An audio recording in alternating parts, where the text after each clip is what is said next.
മമ്പുറം തങ്ങളുപ്പാപ്പാനെ പറ്റി താന്തൂരുമായുള്ള ബന്ധം അത് അറിയാവുന്ന രീതിയിൽ എല്ലാവരും പ്രകടമാക്കേണ്ടതാണ്. ആരും മനസ്സിൽ കരുതി വെക്കേണ്ട. എന്തെങ്കിലും വല്ല അറിവുണ്ടെങ്കിൽ അത് ഈ വേദിയിലേക്ക് പറയേണ്ടതാണ്. ആദ്യമായിട്ട് തന്നെ തങ്ങളുപ്പാപ്പാൻ്റെ കറാമത്തുമായിട്ട് ഒരു വരി പാട്ട് ഞാൻ പാടാൻ ആഗ്രഹിക്കുന്നത്. കഷ്ടം മേരോൾ കടലിന്ന് കപ്പക്കാരും വെളിച്ചെന്ന് കിട്ടിയ വെളിച്ചം ചൂട്ടൊന്ന് കാട്ടിയുടെ തെങ്ങിൻ മോളിന്ന് കണ്ട വെളിച്ചം റാത്തായി കപ്പക്കാരും സലാമത്തായി കിട്ടിയ സംഗതി നിർമ്മിലൊരിൻ റളിയല്ല മമ്പുറം പോ മക്കാമിലെ മൗലദവീനവാസിലെ ഇമ്പപ്പുവായ കുതുബലി സയ്യിദലവി റളിയല്ല. ഇപ്പോൾ ബഹുമാനര തങ്ങളുപ്പാപ്പാനെ പറ്റി ചെറിയൊരു കറാമത്തിൻ്റെ ഭാഗം ഞാൻ പാടിയെന്ന് മാത്രം. തീർത്തും പാടാൻ അറിയാനിട്ടല്ല, പാടാൻ അത് അനുവദിക്കാത്തതുകൊണ്ടാണ്. ഏതായിരുന്നാലും താന്നൂരുമായിട്ട് തങ്ങളുപ്പാപ്പാക്ക് അമേധ്യമായ വളരെയധികം ബന്ധമുണ്ട്. ആർക്കും നിശ്ചയിക്കാൻ പറ്റാത്ത കാര്യം തന്നെയാണ്. പഴയ കാലങ്ങളിൽ കടൽക്ഷോഭം വരികയും ദാരിദ്ര്യം കൊണ്ട് മൂടപ്പെടുകയും ചെയ്യുന്ന കാലഘട്ടമുണ്ടായിരുന്നു. ആ കാലങ്ങളിൽ വർഷകാലം എന്ന് പറയും, അതായത് ഇന്ന് മൺസൂൺ കാലം എന്ന് പറയും, അല്ലെങ്കിൽ മഴക്കാലം എന്ന് പറയും. അന്ന് അക്കാലങ്ങളിൽ വർഷകാലം എന്നാണ് സാധാരണ എല്ലാവരും പറഞ്ഞു പോരാറ്. ആ വർഷകാലങ്ങളിൽ ശരിക്ക് പറഞ്ഞു കഴിഞ്ഞാൽ അടിച്ച അട്ടാലി തുറക്കില്ല. ഞാൻ ശരിയായ ഭാഷയിലാണ് പറയുന്നിട്ടാ, ആരും ഒന്നും വിചാരിക്കേണ്ട. കടപ്പുറം ഭാഷ അതാണ് ഞാൻ പറയുന്നത്. ആ കാലത്തുള്ള സംസാരം അതാണ്. അട്ടാലി അടിച്ച അട്ടാലി തുറക്കില്ല. ആ അട്ടാലിമേൽ പച്ചപ്പാട കെട്ടിയിരിക്കും. കാരണം പടിഞ്ഞാറ് ഭാഗത്തു നിന്നുള്ള കാറ്റും പെസറും അതിങ്ങോട്ട് വന്നു കഴിഞ്ഞാൽ പിന്നെ പെരൻ്റെ അകത്തേക്ക്, അതായത് ഓലം മേഞ്ഞ വീടുകളാണ് 99%. അപൂർവം 1-2 വീടുകൾ മാത്രമാണ് ആ കാലങ്ങളിൽ ഓടിട്ട വീടുണ്ടായിരുന്നത്. അങ്ങനത്തെ കാലഘട്ടങ്ങളിൽ മാത്രമല്ല, കടൽ 18 തെര പൊട്ടുന്ന സമയമാണ്. 18 തെര എന്ന് പറയുന്നത് അതൊരു പഴയ വാക്കാണ്. ഈ പഴമക്കാർക്ക് അറിയാം, അവർക്ക് അറിയാഞ്ഞിട്ടല്ല, പക്ഷെ പറയാൻ മനസ്സ് അനുവദിക്കാത്തതുകൊണ്ടായിരിക്കാം. അങ്ങനെ 18 തെര പൊട്ടുമ്പോൾ ആ 18 തെര പൊട്ടി കഴിയുമ്പോഴേക്കിനും ഒരു മാസത്തോളം കിടക്കും. അപ്പോഴേക്കിനും കഷ്ടപ്പാട് കൊണ്ടിട്ട് വളരെ പ്രയാസങ്ങൾ അനുഭവിക്കുന്ന ഒരു മേഖലയായിട്ട് തീരദേശം മാറും. അങ്ങനെയാണ് കഴിഞ്ഞ ഒരു കാലങ്ങളിൽ, അത് എൻ്റെ ഓർമ്മയിലുള്ള കാര്യമാണ്. അതായത് EMSൻ്റെ ഭരണകാലത്ത് കഴിക്കുന്ന പൂള, ഉപ്പൂട്ടി എന്ന് പറഞ്ഞ ചാപ്പപ്പടി ഉപ്പൂട്ടി എന്ന് പറഞ്ഞ സ്ഥലമുണ്ട് ഞങ്ങൾ ഈ കോർമം കടപ്പുറം. ആ ഉപ്പൂട്ടിയിൽ വെച്ചിട്ടാണ് അത് വിതരണം ചെയ്തിരുന്നത്, കഴിക്കുന്ന പൂള. അതിനെപ്പറ്റി അന്ന് മുദ്രാവാക്യങ്ങളെല്ലാം വിളിച്ചതാണ്. അതുപോട്ടെ. അപ്പോൾ ആ അതിന് മുൻകാലങ്ങളിൽ തന്നെ ഞാൻ പറയുന്നത്, ആ കാലങ്ങളിൽ കടൽക്ഷോഭം വന്ന് ആ കടൽക്ഷോഭത്തിന് ബഹുമാനരായ നമ്മുടെ നാട്ടു പ്രമാണിമാർ അവർ ബഹുമാനപ്പെട്ട തങ്ങൾ അവരുടെ അടുത്ത് ചെന്നു സങ്കടം പറഞ്ഞു. തങ്ങൾ എന്താണ് അതിനുള്ള ആവശ്യം നിങ്ങളോട് ചോദിച്ചപ്പോൾ, മുത്ത് തങ്ങേ ഞങ്ങൾക്ക് പദം വേണം. ഈ പദം എന്ന് പറയുന്നത് തിരമാലകൾ ശാന്തമായിക്കൊണ്ട് പുഴ പോലെ കിടക്കുന്ന ഒരവസ്ഥയാണ് പദത്തിന്. അത് നമ്മുടെ ഭാഷയിൽ പദം ചേറ് ഇങ്ങനെ 2 പദത്തിൽ ഉപയോഗിക്കും. അങ്ങനെ മുത്ത് തങ്ങ ഞങ്ങൾക്ക് പദം വേണം എന്ന് പറഞ്ഞപ്പോൾ തങ്ങളുപ്പാപ്പ അവിടെ നിന്ന് ദുആ ചെയ്തുകൊണ്ടിട്ട് ഒരു ചൂരൽ എടുത്തു കൊടുത്തു. ആ ചൂരൽ കൊണ്ടുപോയിട്ട് അരായി എന്ന് പറയും, കടൽ തീരത്തിന് അരായി എന്നാണ് പറയാം. ആ തീരത്ത് കൊണ്ടുപോയിട്ട് ആ ചൂരൽ കുത്തുകയും ജനങ്ങളെല്ലാവരും അത് സലാത്ത് ചൊല്ലി കൊണ്ടുപോയി കുത്തിയെങ്കിൽ തന്നെ അവരെല്ലാവരും പിരിഞ്ഞു. പക്ഷേ ആ കാലഘട്ടങ്ങളിൽ മറക്കരിക്കുക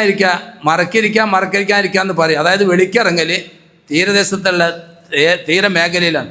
അത് ആണുങ്ങളും പെണ്ണുങ്ങളും കലർന്നിരിക്കുന്ന ഒരു അവസ്ഥ ഉണ്ടായിരുന്നു ആ കാലങ്ങളിൽ. പെണ്ണുങ്ങൾ കിഴക്കോട്ട് തിരിഞ്ഞിരിക്കും, ആണുങ്ങൾ പടിഞ്ഞാട്ട് തിരിഞ്ഞിരിക്കും. അങ്ങനത്തെ ഒരു കാലഘട്ടമായിരുന്നു. അപ്പം അങ്ങനെ ആ കടൽ തീരത്ത് പോയി മറക്കരിന്ന് കഴുകാനും വേണ്ടി കടലിലേക്ക് അങ്ങോട്ട് ചെല്ലുമ്പോൾ ചെന്നവരെല്ലാം ചളിയിലേക്ക് താഴുന്നൊരവസ്ഥ. അപകടങ്ങൾ സംഭവിച്ചിട്ട് എല്ലാവരും അരക്ക് താഴെ ചളിയിലേക്ക് പോവുക. അതായത് കടൽ അങ്ങോട്ട് ഉൾവലിഞ്ഞും കൊണ്ടിട്ട് ആ വലിഞ്ഞ ഭാഗം ചളിയായിരുന്നു. അപ്പോൾ ഈ ആൾക്കാർ ഇത് കണ്ടല്ലോ, എല്ലാം കടൽ പോലെ കിടക്കുന്ന ചവിട്ടിയപ്പോൾ എല്ലാം ചളിയായിട്ട് പോയി. ഉടനെ തന്നെ എല്ലാവരും കൂടിയിട്ട് നാട്ടുകാർ കൂടി ഉടനെ മമ്പുറം തങ്ങളുപ്പാപ്പാനെ സമീപിച്ചു. വിഷയങ്ങൾ ആരാഞ്ഞപ്പോൾ, മുത്ത് തങ്ങേ ഞങ്ങൾക്ക് ചെറുവലപ്പ് വേണം, ഞങ്ങൾക്ക് ചെറുവലപ്പില്ലെങ്കിൽ ഞങ്ങൾക്ക് പണിയെടുക്കാൻ പോകാൻ കഴിയില്ല, ഞങ്ങളുടെ കുഞ്ഞുങ്ങൾ പട്ടിണി കിടന്ന് കഷ്ടപ്പെട്ട് മരിച്ചു പോകും. അങ്ങനെ തങ്ങളുപ്പാപ്പ അവിടെ ദുആ ചെയ്തും കൊണ്ടിട്ട് പറഞ്ഞു, നിങ്ങൾ പോയിട്ട് ആ വടിയെടുത്തിട്ട് കടലിലേക്ക് എറിഞ്ഞാളാന്ന് പറഞ്ഞു. ആ ജനങ്ങൾ, അന്നത്തെ ബഹുമാനപ്പെട്ട കാരണവന്മാർ പോയി സലാത്ത് ചൊല്ലിക്കൊണ്ട് തന്നെ പോയി ആ വടി ചൂരിലെടുത്തിട്ട് കടലിലേക്ക് അങ്ങ് എറിഞ്ഞതിന് മാത്രം. പക്ഷേ പഴയ പോലെ കടൽ പുഴ പോലെ ശാന്തമായി കൊണ്ടിട്ട് തന്നെ എല്ലാവർക്കും മത്സ്യബന്ധനം നടത്താനും മീൻ പിടിക്കാനും തോണി താത്താനും വലക്കാരി താത്താനുള്ള എല്ലാ സന്ദർഭത്തോടു കൂടിയുള്ള ഒരു ശാന്തത അവിടെ നൽകി. വലിയൊരു അനുഗ്രഹം അതുകൂടി ഉണ്ടായി.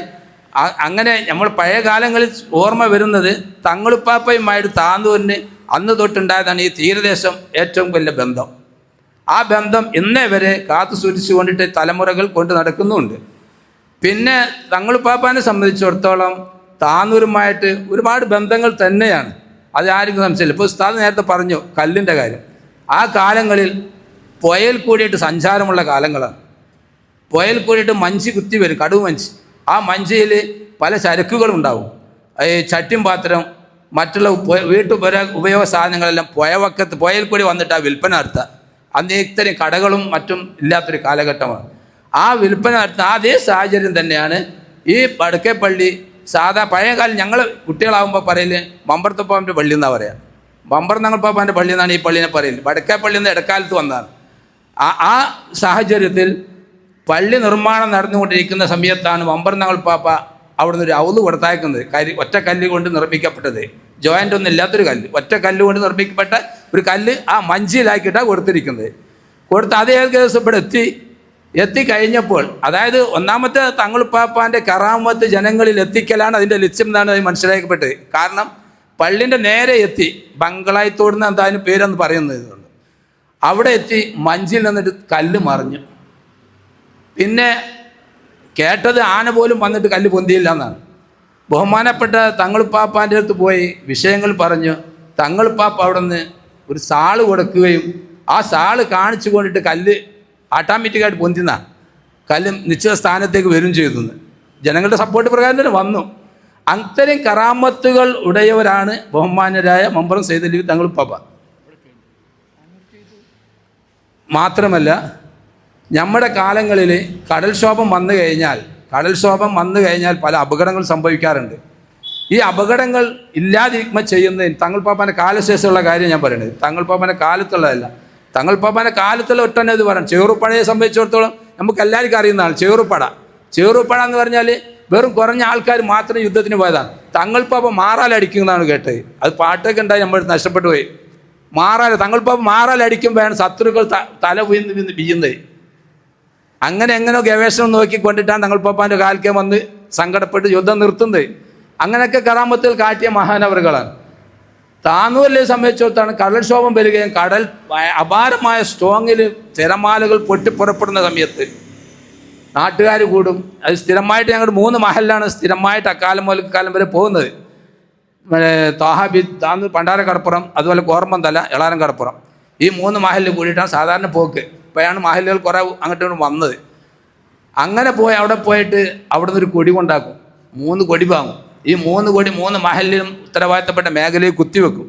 ഈ കുത്തിയ പിറ്റൊന്നാൾ കടൽ ശാന്തമാണ്, അപകടങ്ങൾ വളരെ കുറവായിരിക്കും, മത്സ്യങ്ങൾ വളരെ കൂടുതൽ ലഭ്യമാകും. ഇതൊക്കെ മമ്പറം തങ്ങൾപ്പാപ്പാൻ്റെ ഏറ്റവും വലിയ കറാമത്ത് തന്നെ, നിഷേധിക്കാൻ പറ്റുകയില്ല. മാത്രമല്ല ഞാനും ഒരു മത്സ്യബന്ധന തൊഴിലാളി ആയിരുന്നു. ഈ മത്സ്യബന്ധനത്തിന് പോയി കഴിഞ്ഞാൽ പുറംകടൽ എന്ന് പറയും.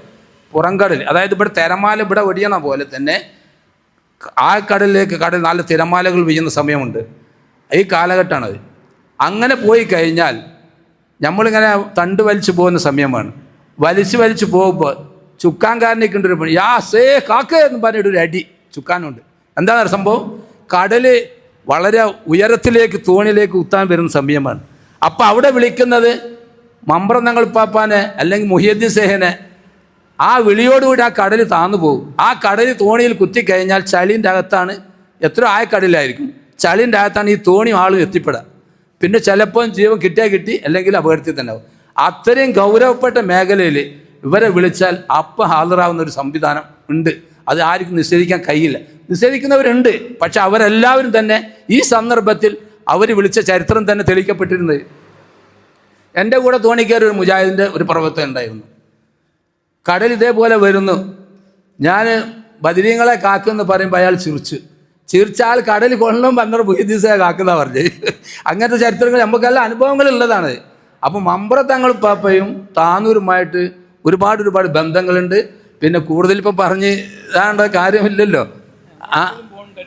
അപ്പം നമ്മളിപ്പോഴും കഴിഞ്ഞ ആഴ്ചയിൽ ഇപ്പം നമ്മൾ കഴിഞ്ഞ ആഴ്ചയില്ല 2 ആഴ്ച മുമ്പ് പോയി മമ്പറം പോയി. മമ്പറം തങ്ങൾ പാപ്പാൻ്റെ മൗലൂദ് അവിടുന്ന് ഓതും. അവിടുന്ന് ഓതിയിട്ട് അവിടുന്ന് കൊടി വാങ്ങും. ഇപ്പം 4 കോടിയാണ് വാങ്ങുക. ആ 4 കോടി ജുമ കഴിഞ്ഞാൽ ചിലർ അസ്ർ നിസ്കാരം കഴിഞ്ഞാൽ ആ കൊടി സലാത്ത് ചൊല്ലി പോയി കൊണ്ടുപോയി കുത്തുന്നതാണ്. ആ കുത്തിക്കഴിഞ്ഞാൽ ഞങ്ങൾക്ക് അതിൻ്റെതായ ഗുണനിലവാരം കിട്ടാറുണ്ട്. മറ്റുള്ളവരെ അങ്ങനെ പറഞ്ഞാൽ നമുക്ക് തോന്നേണ്ട ആവശ്യമില്ല. നമുക്ക് അതിൻ്റെ ഗുണനിലവാരം കിട്ടാറുണ്ട്.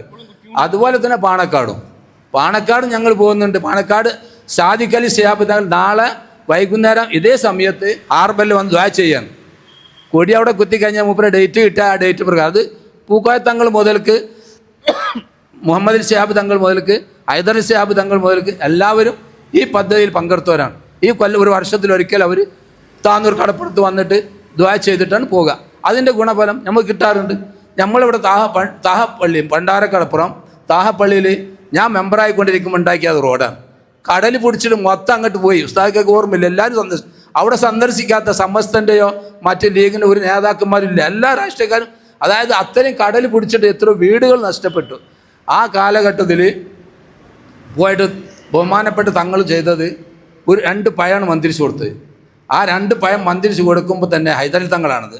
തങ്ങൾ മന്ത്രിച്ച് കൊടുക്കുമ്പോൾ തന്നെ പറഞ്ഞത് പഴം ഇസാം മഗ്രിബിൻ്റെ ഇടയിൽ പഴം ഒന്ന് കടലിലേക്ക് എറിയാൻ പറഞ്ഞു. കഴിക്കാൻ വേണ്ടിക്ക് നമ്മൾ പരൻ്റെ അകത്തു കൂടി പോയത്.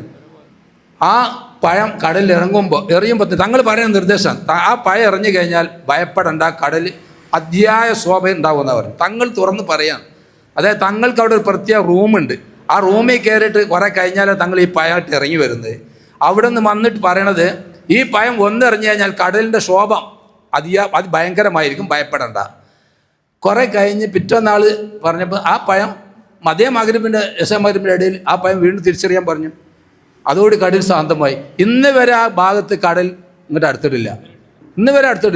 അപ്പോൾ ഇവരുടെ കറാമ്പത്തുകൾ ഹയാത്തിലും മൗത്തിലും എല്ലാം കറാമ്പത്തുകൾ തന്നെ. അപ്പോൾ അതാർക്കും ഏതായാലും കൂടുതലാണെന്ന് പറയില്ല. ഇൻഷാ അല്ലാഹ് ഇനിയും പല കാര്യങ്ങൾ പറയാനുണ്ടെങ്കിലും സമയം അതിനനുവദിച്ചതല്ലാത്തത് കൊണ്ടിട്ട് തന്നെ വാഹിർ ദഅ്വാനാ അൽഹംദുലില്ലാഹി റബ്ബിൽ ആലമീൻ. അസ്സലാമു അലൈക്കും വറഹ്മത്തുള്ളാഹി വബറകാതുഹു. ഒന്ന് പറഞ്ഞാൽ